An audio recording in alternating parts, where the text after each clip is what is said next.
Hello and welcome. Today, our free live training is with Elena Trenholm, and Elena is a clinical counselor at Glow in Oak Bay in Victoria. And she is accepting virtual clients there if you don't live in Victoria. And I asked Elena a while ago before we started what her greatest professional success was, and she said integrating clinical counseling and sexual health. I love that answer.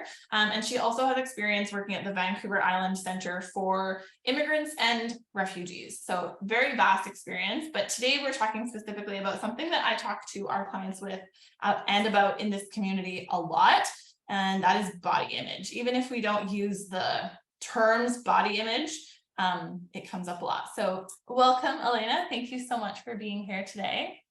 Thank you for having me. Of course. And so I did ask you this, but I'm going to ask you again now that we're live. What interest or how does this relate to your daily work as a clinical counselor as it pertains to body image and or body dysmorphia? Yeah, I find body image shows up in a lot of the work I do. Sometimes people are looking for specific support around it. And sometimes it's something that comes up later while we're talking about other relationships or how the symptoms people are navigating deal with the culture that we live in. I just find that it is such a big part of our everyday lives that it shows up in therapy, whether it's what people are initially coming in for or not. It's just part of the conversation.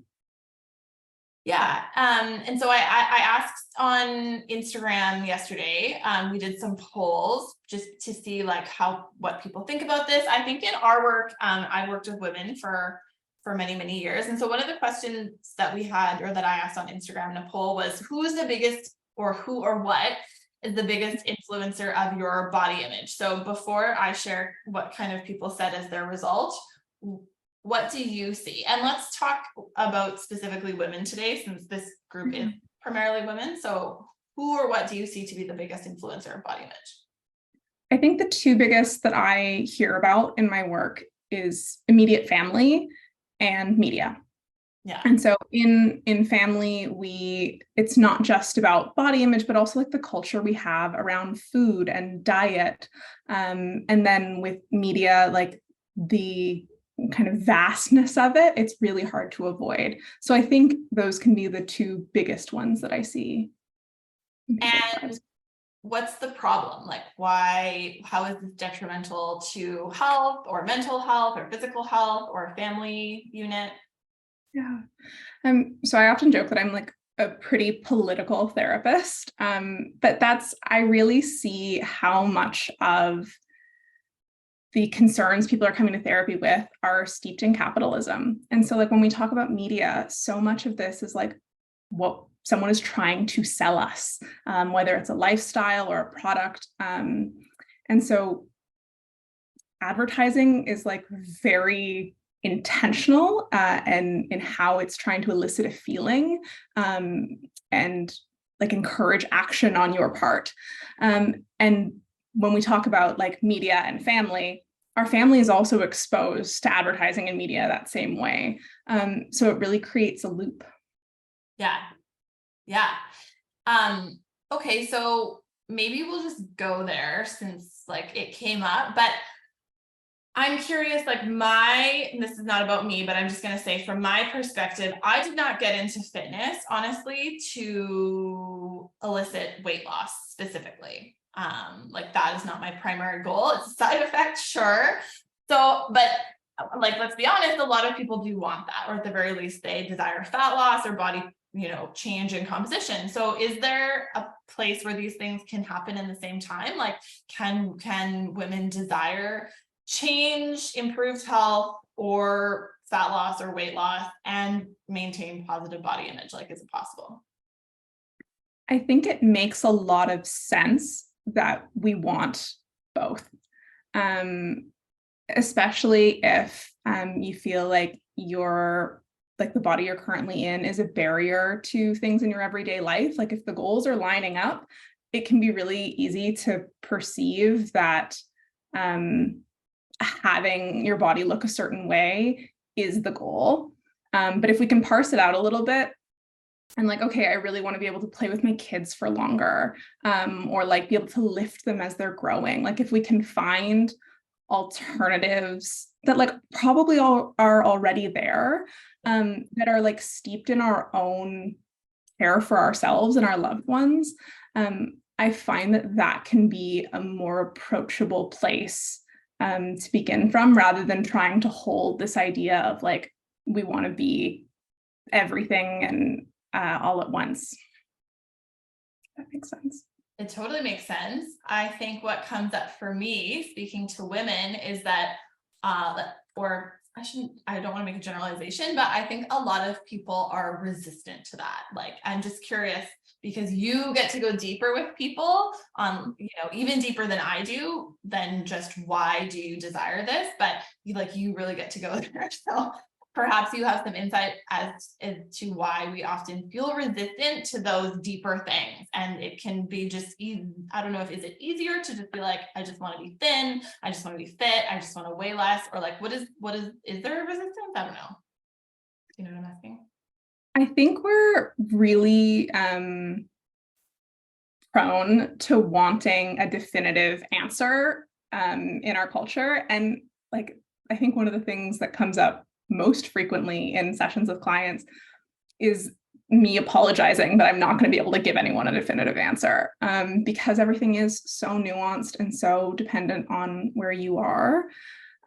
So I think sometimes the goal of being thin without looking at what informed that goal, like what are the actually beneficial for you aspects of that goal, and what about that goal is actually kind of insidious and comes from like more challenging emotional pieces that you don't necessarily want to look at. It can be a lot easier to say, well, this is the goal, and not address the other pieces. So I find in therapy, like especially when we talk about the influence of family, like that can be really deep and really challenging for people, especially if it's family that you still have a really good relationship with. Like I think sometimes it's perceived that like if you've got a really negative relationship with your mother and that's where food came from, like that's kind of the stereotype. But oftentimes it's people who have really positive relationships with their family, and still they're hearing these comments, and it's really hard to hold both because it's not definitive. Like you can love your family a whole lot and also find that their comments can be hurtful. Yeah, I'm so glad that you said that, because I do think sometimes, it can be hard to look at on both sides, and it can be a little bit confronting, like, oh, I don't like, knowing that that you love this person, or we're doing the best that they can. Yeah, I totally agree. I love that. Where I suppose when it comes to body image, if someone were to want to improve, like I'm just looking at some of the comments yesterday that I got, or on the weekend that I got from my Instagram polls, and some of the biggest insecurities were obviously physical, lots of tummy talk, or looking and feeling heavy. And I do hear that a lot. I just feel heavy. So let's say that it is about this.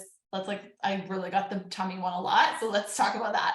What is like a good place to start? So maybe you're not totally ready to dive into, all your childhood learnings and beliefs about it, but what is like a tolerable first step to accepting something like the way that your body, like let's say your stomach is? Yeah, I think we're hearing a lot more about body neutrality in recent years, which is kind of a adjustment to this idea of like celebrating our bodies and like body confidence. And body neutrality can feel like a much more approachable place to begin. And so I say approachable, it's still like a really big challenge, but it's realistic, I think, for a lot of people, in a way that body confidence was like over exaggerated and felt really inauthentic. Yeah. So I think, that can be a great place to start, and also taking stock like slowly in ways that are accessible of where some of your beliefs come from can be a helpful thing too. Like there are some really great books and podcasts that can kind of help us to understand the fat bias in our society.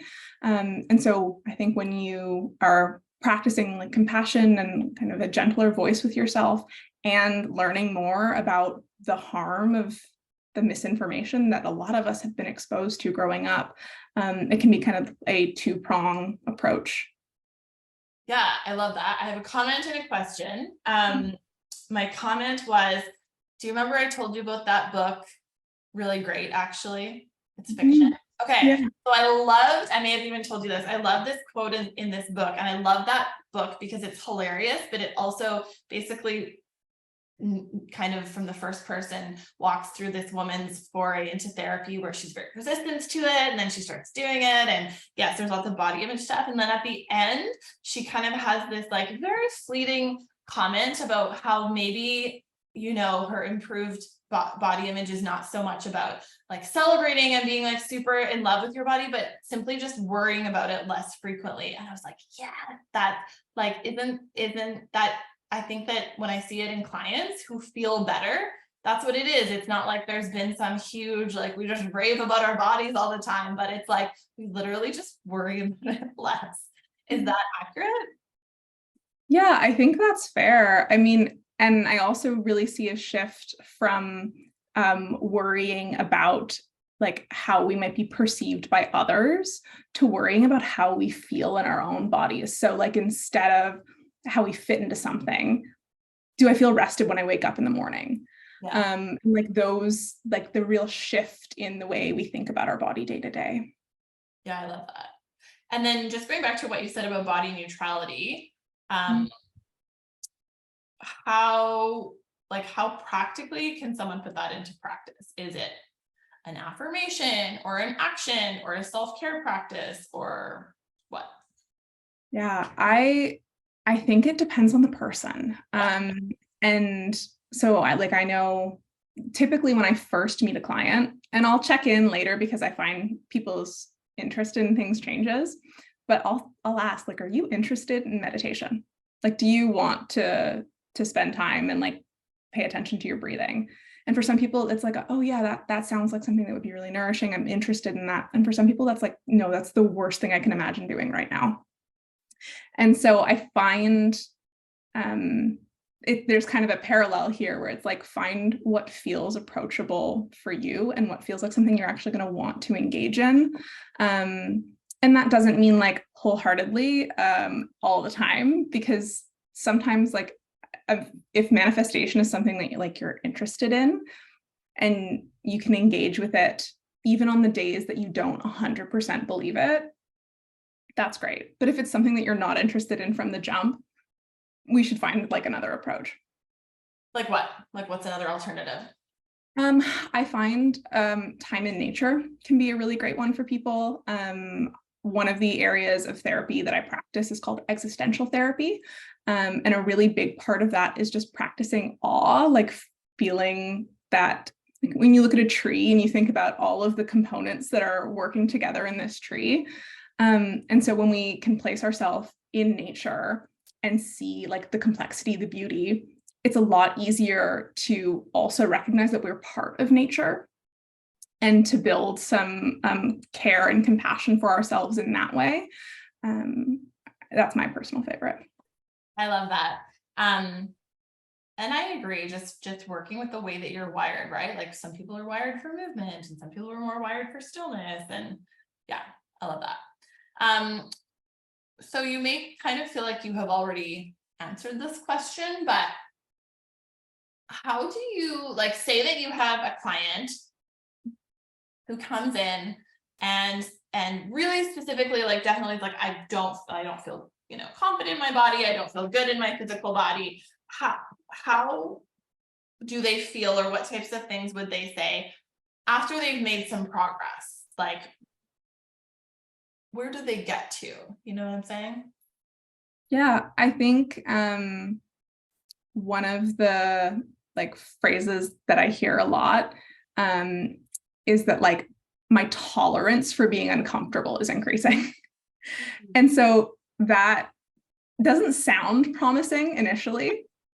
But like how I talked about our desire to have something definitive, tolerance for discomfort just kind of means that we're accepting that we're not going to get a definitive answer and that there isn't going to be one definitive practice that's going to change things.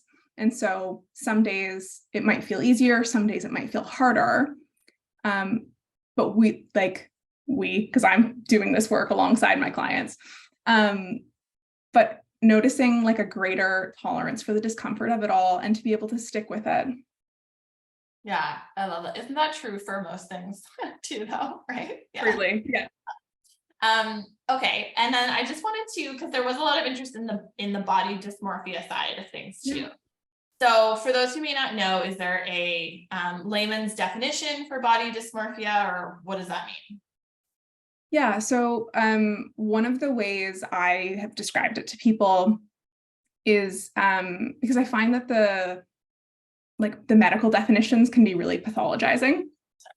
But the root of it is spending like a lot of time, so much so that it's impacting your day-to-day life, reflecting on your body, and with that, not having like a accurate picture of your body. So sometimes that's people who like appear very athletic, who have a lot of concern about the way their body looks, and it doesn't match the way they perceive themselves versus the way others perceive them. There's a gap. And I think that's kind of the basic definition for you. Like that's like most people that I know, unfortunately. Yeah. I think it's one of those, it's not a technical diagnosis in the DSM, but there are like some clinics that will have it kind of as a disorder that's listed. But it's one of those disorders that is so rooted in kind of the impact it has on your life being the differentiating factor between disordered and normal behavior. And so that's kind of tricky because people can hear that and be like, oh, that sounds a lot like me. And the reality is that like a very small percentage of the population meets the actual like criteria for it. But we can all gain a lot from reflecting on our relationship with our body and understanding where we're at with that, even if it's not actually like clinically concerning. So many quotes need to be thrown in when we're talking about like the medical model for mental health. Yeah, fair enough. Well, I think outside of the medical model, I think it's probably still safe to say that a lot of us see ourselves differently than other people see us. So why is that? Is this a bias in our brain? Is it a negativity bias? Is it a cultural conditioning? Is it learned? Yeah, I think it's different for everyone. I definitely hear a lot about clients' perspectives of it being learned, like remembering the first time someone made a comment about their body, and you can kind of hear the story there of how it developed. But we're also like culturally, comments about people's bodies are so frequent. And it's so hard to avoid that it would make sense that there's a gap between how we perceive ourselves and how other people perceive us, because how they're going to perceive us is relative to their experience and how we perceive ourselves is relative to ours. So yeah, it's really tricky to navigate. I mean, I think the marker for me for like if someone should like seek support for it is, are you uncomfortable with it? Like, is the way you think about your body exhausting for you? Is it taking away time and energy from other pieces? If it's like a fleeting thought and it's just something that happens from time to time, maybe not. But if it's something that's really persistent and really troubling for you, like absolutely talk to someone. I'm glad you said that. Yeah, that because that was a question that I had. since you're talking about comments and people making comments, perhaps it's a good time, because there was a lot of, not so much in my polls that I did on Instagram, but in talking to my clients, stuff about kids comes up a lot. So mostly, I think the one thing is like, I don't want my, particularly daughter, I don't want my kids to feel this way. And while it's probably impossible for, us to pass on nothing at all, I like when you're talking about comments and about body neutrality, like when we're talking about bodies and food, are there some sort of general guidelines that might seem kind of foreign that we could like put into practice in the presence of children or directly to children? Yeah, so I mean, I primarily work with parents around their own self-esteem because I think that is the biggest factor. And there are lots of great resources about kind of recommendations, language that we use, like the idea of getting away from talking about like good foods and bad foods. But I find one of the most effective ways to make sure that that change is outside of a couple bullet points is to work with parents on their own self-esteem, because kids are really perceptive. And so even if we try to correct our language and not pressure them into eating when they don't feel like eating, they notice if we don't feel good about ourselves. They notice if we don't want to dress up. Like they are really so much more insightful than we often give them credit. Yeah. So yeah, I think the biggest piece is like, if you're really worried about your child internalizing pieces that you did, do your work, and that effort will pass on to your kid. Yeah, I love that. And I totally agree, obviously. And I always encourage, I think even adults learn by what is modeled to us, right? You see someone else doing it, it normalizes it for you. So doesn't it make sense that we should behave in a way that feels good to us, that we want kids to see? So I really like that. And I guess since we're talking about family, what part does maybe just a question is like, how does it play into a partnership, like a romantic partnership? Or is that something, is it usually between the client and themselves, or is it between the client and the world, or the client and their partner? Like, do you know what I mean? What's kind of the most common perceived conflict about like who's perceiving me?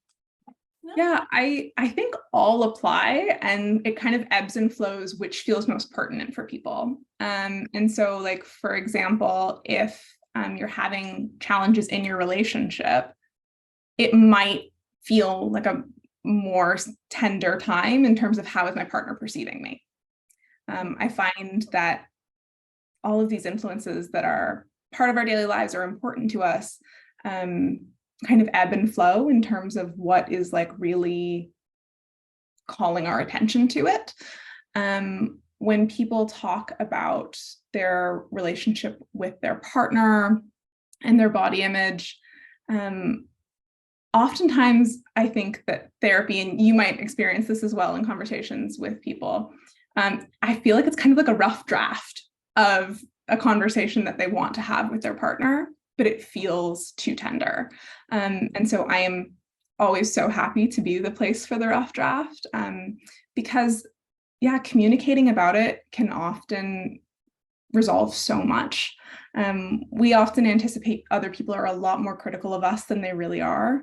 And so engaging with it directly and not necessarily immediately, like take the time to do the rough draft, to reflect on it for yourself.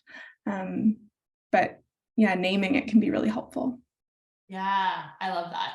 Probably not as surprising for you as a clinical counselor, but I think something that was surprising for me when I came really into the coaching side of things is that I am often the very first person that people are telling about their experience or their pain really around, body fitness and nutrition, which I think a lot of people are surprised by, because we think that, our problems with fitness and nutrition are so big and we make them very clear to everyone, but usually there's, like, as you said, a rough draft, like a deeper story that we're usually not sharing. So I love that that you were there for your clients to do that. I think that's really all I have for today. Was there anything body dysmorphia, body image, resource wise, anything else that we didn't talk about that you really would like to share?